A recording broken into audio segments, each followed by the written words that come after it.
Madam గారు ఉంటే ఆవిడనే రమ్మన్నాం. ఆవిడ లేదు అనుకోండి, ఆవిడ మేడం గారు అయితే రెస్పాన్సిబిలిటీ సార్. మిగతా వాళ్ళందరూ మేడం గారు కంటే పైన ఉన్నారు. ఏమైపోయారు? గెలిచిన నాయకులు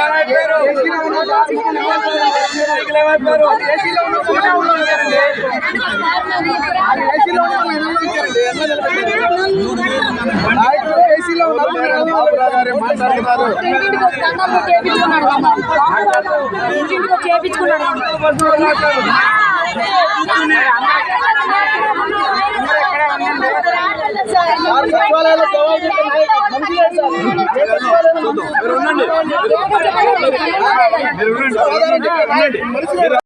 రోడ్ల మీద సచివాలయం దగ్గర వేల మంది ఉన్నారు.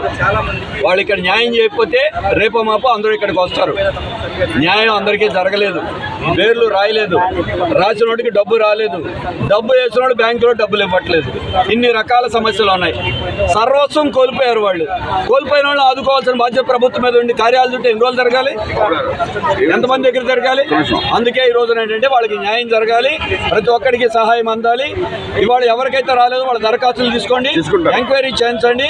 ఆ ఎంక్వైరీ చేసి న్యాయం చేయమని కోరుతున్నాం. 25,000 గ్రౌండ్ ఫ్లోర్ వాటికి ఇవ్వడం కూడా జరిగింది. సర్వేలు మ్యాపింగ్ విషయాలు ఏదైతే ఉన్నాయో సరిగ్గా జరగలేదంటూ కూడా మరి అది నిజమేనా? జరిగినోడికి జరిగినాయి, జరగనోడు చాలా మంది ఉన్నారు. 100కి సగం మంది జరిగినాయి, ఇంకా సగం మందికి జరగలేదు.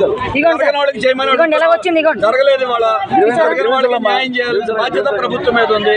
గెలిచే నాయకులు ఏమయ్యారు? ఎమ్మెల్యేలు, ఎంపీలు ఎంతమంది జనం రోడ్డు ఎక్కితే మీకు నీళ్లలో కాలు పెట్టడానికి లేదా?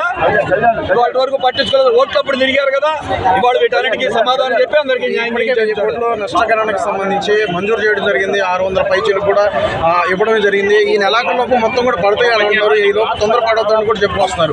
దీన్ని ఎట్లా గమనించాలి? తొందరపడటం కాదు, మాకు పేర్లే లిస్టులో పేరు రాకుండా డబ్బులు ఎక్కడ వస్తాయి? కరెక్ట్, లిస్టులో పేరు రావాలి కదా. పోనీ మీ లిస్టులో పేరు ఉంది, మేము 30 తారీఖు ఇస్తామని చెప్పానండి, వెళ్తారు, ప్రశాంతంగా ఉంటారు ఇంటి దగ్గరికి వెళ్ళి. రెండోది, బ్యాంకులో డబ్బులు పడి బ్యాంక్ అకౌంట్ పని చేయట్లేదు అంటున్నారు. ఇంటికి వచ్చి వచ్చగా పెన్షన్లు ఇచ్చినట్టు ఇబ్బంది ఉన్న వాళ్ళని కింద అంతస్తు, పై అంతస్తులు, కింద అంతస్తులు ఉంటే పై అంతస్తులు రాసుకెళ్ళాలి, సరి చేయాలి కదా. 3,000కి డబ్బులు పడి 25,000 డబ్బులు రాలేదు, వ్యాపారం పోయింది, బళ్ళు పోయినాయి, ఆటోలు పోయినాయి. వీటన్నిటికీ వాడు బాధలు వినొచ్చుగా, ఎవరికి చెప్పుకోవాలి?